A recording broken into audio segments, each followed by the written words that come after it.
अस्सलाम वालेकुम, welcome back to my channel Shahzain Yasir. आज की वीडियो में बात करेंगे यूके के विजिट वीज़ा के बारे में।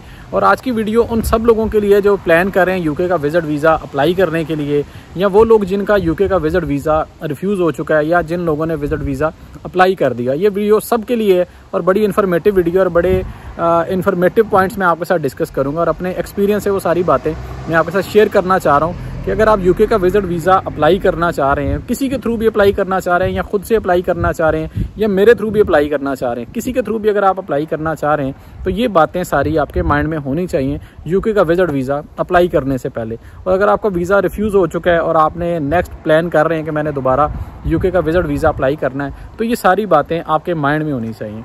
चलो जी, मैंने सोचा मैं वॉक पे जा रहा हूँ, साथ में वीडियो भी बना लेते हैं और आपको कुछ इन्फॉर्मेटिव बातें भी बता देते हैं यूके के विजिट वीज़ा के बारे में।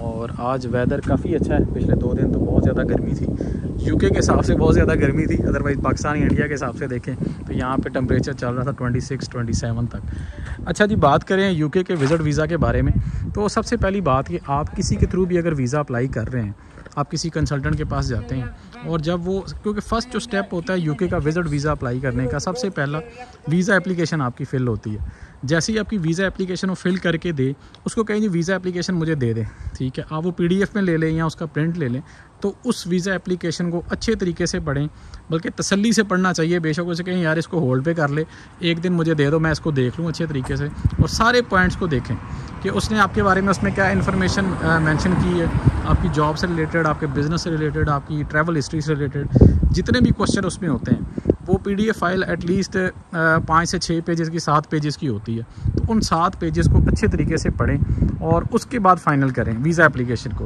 क्योंकि वीज़ा एप्लीकेशन फ़िल होने के बाद जब फ़ीस पे हो जाती है आपकी वीज़ा की, उसके बाद वो एप्लीकेशन एडिट नहीं हो सकती। जितनी इन्फॉर्मेशन उसमें फ़िल होनी होती है वो हो जाती है।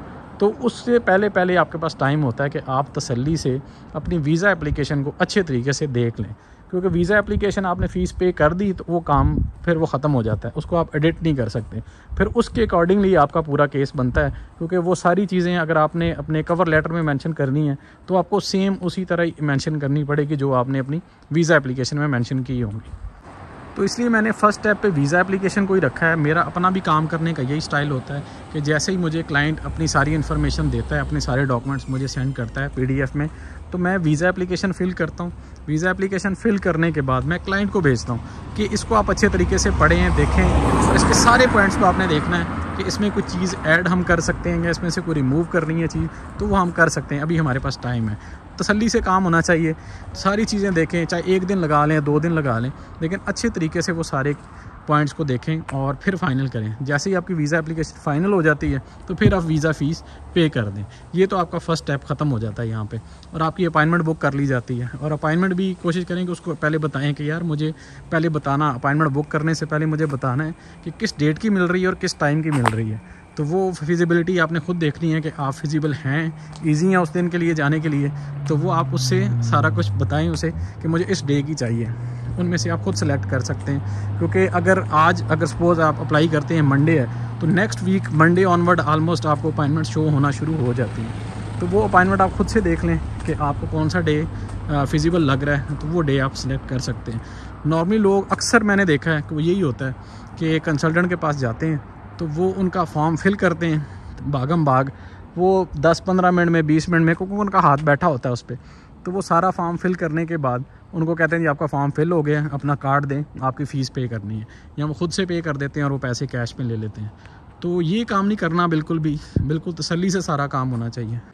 तो वीज़ा फ़ीस पे करने के बाद आपकी जो वीज़ा एप्लीकेशन होती है वो फ़ाइनल होती है। उसका भी PDF आप अलग अपने पास रख लें, क्योंकि ये PDF आपको हमेशा ही काम आएगा। अगर आपका वीज़ा अप्रूव हो जाता है तो फिर भी आपके काम आता है, और अगर रिफ्यूज़ होता है फिर भी वो फ़ाइल आपके काम आती है जो वीज़ा एप्लीकेशन होती है। उसका फ़ायदा ये होता है कि अगर आपका अप्रूव हो जाता है वीज़ा और नेक्स्ट टाइम आपने वीज़ा अप्लाई करना है, अगर आपने पहला वीज़ा 6 मंथ्स का अप्लाई किया यूके का और नेक्स्ट वीज़ा आप प्लान कर रहे हैं कि मैंने 2 ईयर्स का या 5 ईयर्स का अप्लाई करना है, तो उसमें वो एप्लीकेशन आपको बहुत ज़्यादा फ़ायदा देती है। क्योंकि जो पॉइंट्स आपने मेंशन किए होते हैं फ़र्स्ट टाइम में कि मैं यूके जाना चाह रहा हूँ, तो 10 डेज़ का, 15 डेज़ का प्लान देते हैं और आपका वीज़ा अप्रूव हो जाता है, तो नेक्स्ट टाइम जब आप अप्लाई करते हैं तो वो आपने अपनी प्रोफाइल और अपना जो सिनेरियो है आलमोस्ट उसी तरह का ही रखना होता है जो आपकी लास्ट वीज़ा एप्लीकेशन में होता है। नॉर्मली लोगों के साथ इसी तरह होता है कि वो किसी कंसल्टेंट के थ्रू वीज़ा अप्लाई कर देते हैं, ना उनके पास पुरानी वीज़ा एप्लीकेशन होती है, ना उनके पास कवर लेटर होता है।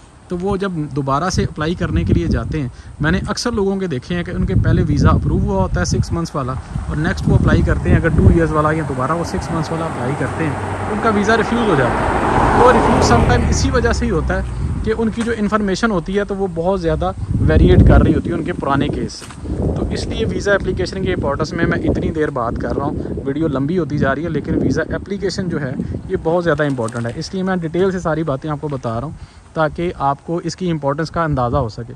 तो वीज़ा एप्लीकेशन जब आपकी फ़ीस पे हो जाती है तो उसके बाद आप वीज़ा एप्लीकेशन अपनी उनसे ले लें। आप PDF में रख सकते हैं संभाल के, अच्छी बात है, अदरवाइज़ उसका प्रिंट लेके संभाल के रख लें ताकि नेक्स्ट कभी भी आपने अप्लाई करना है, सपोज़ अगर आपका वीज़ा रिफ्यूज़ भी हो जाता है, रिफ्यूज़ होने के बाद आप वीज़ा अगर नेक्स्ट टाइम आपने अप्लाई करना है तो आपको फिर पता होगा कि लास्ट टाइम मैंने जब अप्लाई किया था तो मैंने उसमें क्या क्या चीज़ें मेंशन की थी। क्योंकि रिफ्यूज़ल के बाद भी ये होता है समटाइम कि आप जब दोबारा वीज़ा अप्लाई करते हैं तो आपने जो पुरानी एप्लीकेशन में चीज़ें लिखी होती हैं वो आपको याद ही नहीं होती, और आप एक नया सिनेरियो उन्हें बताते हो तो उसकी वजह से दोबारा भी समटाइम वीज़ा रिफ्यूज़ हो जाता है। तो इसलिए वीज़ा एप्लीकेशन अगर आपके पास होगी तो आपको पता होगा कि लास्ट टाइम मैंने क्या चीज़ें मेंशन की थी, तो उसके अकॉर्डिंगली आपको चीज़ें उसमें दोबारा मेंशन करनी पड़ेगी नेक्स्ट टाइम।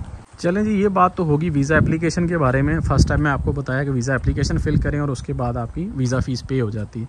वीज़ा फ़ी पे होने के बाद वीज़ा एप्लीकेशन के अकॉर्डिंगली आपने अपना कवर लेटर लिखना होता है। कुत्ते बड़े ख़तरनाक लग रहे थे मुझे।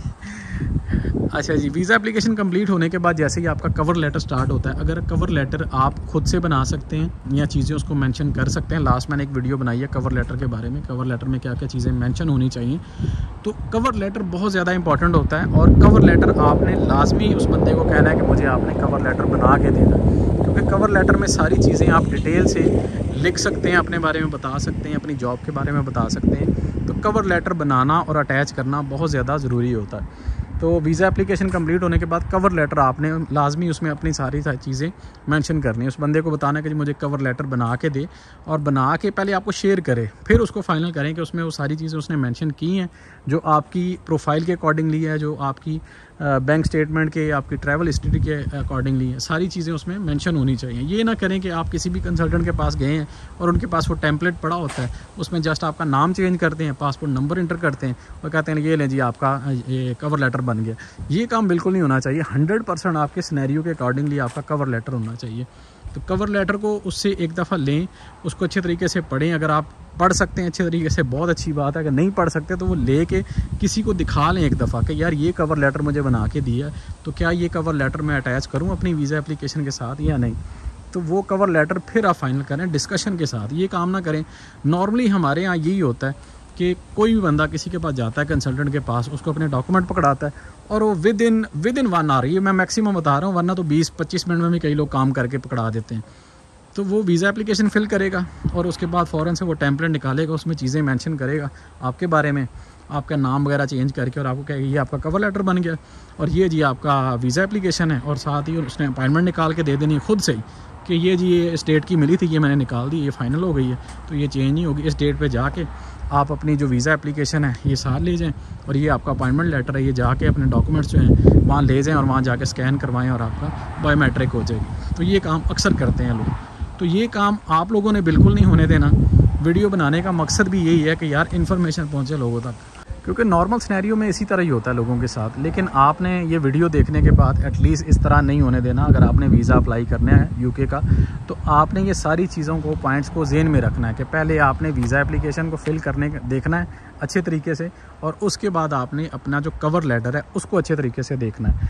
कवर लेटर और ये चीज़ें कंप्लीट होने के बाद आपने उसको कहना है कि यार मेरे जो डॉक्यूमेंट्स हैं उनको आपने स्कैन करके अपलोड करना है मेरी वीज़ा एप्लीकेशन के साथ। नॉर्मली लोग पहले ही बता देते हैं, कंसल्टेंट के पास जब जाते हैं डील करते हैं कि मैं इतने पैसे आपको दूंगा और इसमें आपने सारी मेरी जो फ़ाइल है उसको प्रिपेयर करके देना है, और प्रिपेयर करके मेरे जो डॉक्यूमेंट्स हैं वो आपने स्कैन करके अपलोड करने मेरी वीज़ा एप्लीकेशन के साथ। तो ये काम उन्हीं से ही करवाना है आपने, बजाय कि आपने जो डॉक्यूमेंट्स हैं आप एम्बेसी साथ लेके जाएं, VSF ग्लोबल के ऑफिस में लेके जाएं, क्योंकि आजकल ये लोग बहुत ज़्यादा पैसे चार्ज कर रहे हैं कि अगर आप डॉक्यूमेंट्स अपने हार्ड फॉर्म में अपने साथ लेके जाते हैं और वहाँ जाके स्कैन करवाते हैं तो वो बहुत ज़्यादा चार्ज कर रहे हैं। मिनिमम भी 10,000, 12,000, 15,000, मतलब जो उस टाइम पे उनके जेहन में आता है या अकॉर्डिंगली जो डॉक्यूमेंट्स वो उसका वो बिल बना के आपके हाथ में पकड़ा देते हैं और वो कैश फॉर्म में आपको वहाँ पे देना पड़ता है।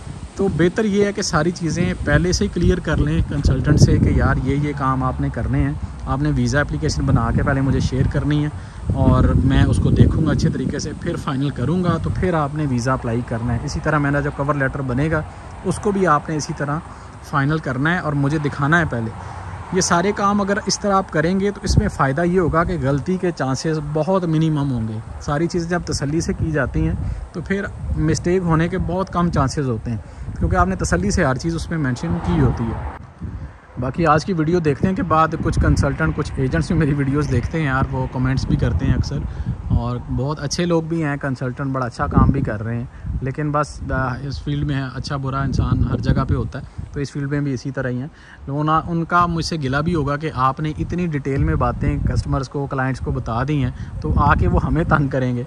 तो यार तंग करेंगे तो वो बेचारे अगर आपको पे कर रहे हैं तो उनको एटलीस्ट उनका काम अच्छे तरीके से तसल्ली से करके दें। ये ना करें कि भागम भाग में उनकी फ़ाइल बनाई और उनके हाथ में पकड़ा दी, उन्होंने कहा जी ये ले जी आपकी अपॉइंटमेंट और जाके आप अपना केस वहाँ पे सबमिट करवाएं। तो ये जो तरीकाकार मैंने आपको बताया, अगर आप खुद से अप्लाई कर लें, सारी वीज़ा एप्लीकेशन फिल करें और अच्छे तरीके से पढ़ें, या आप किसी के थ्रू भी अप्लाई करना है, क्योंकि मेरा जो काम करने का तरीकाकार है वो एग्जैक्टली सेम है।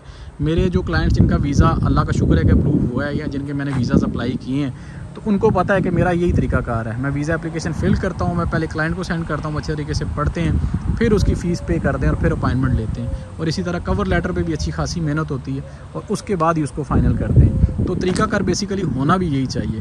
तो अगर आपका वीज़ा रिफ्यूज़ हो जाता है तो सारे आपके डॉक्यूमेंट्स वो आपके पास होने चाहिए, जिसमें आपकी वीज़ा एप्लीकेशन होगी, आपका कवर लेटर हो गया, क्योंकि नेक्स्ट टाइम जब भी आपने वीज़ा अप्लाई करना है तो उसके अकॉर्डिंगली ही आपने केस बनाना है। उसको थोड़ा बहुत आप चेंज कर सकते हैं, लेकिन कोई मेजर डिफरेंस नहीं होना चाहिए आपके पिछले केस से। अगर आप भी यूके का विजिट वीज़ा अप्लाई करना चाह रहे हैं और मेरी सर्विसेज आपको चाहिए या मेरे थ्रू वीज़ा अप्लाई करना चाह रहे हैं, तो ये मेरा ईमेल आईडी है।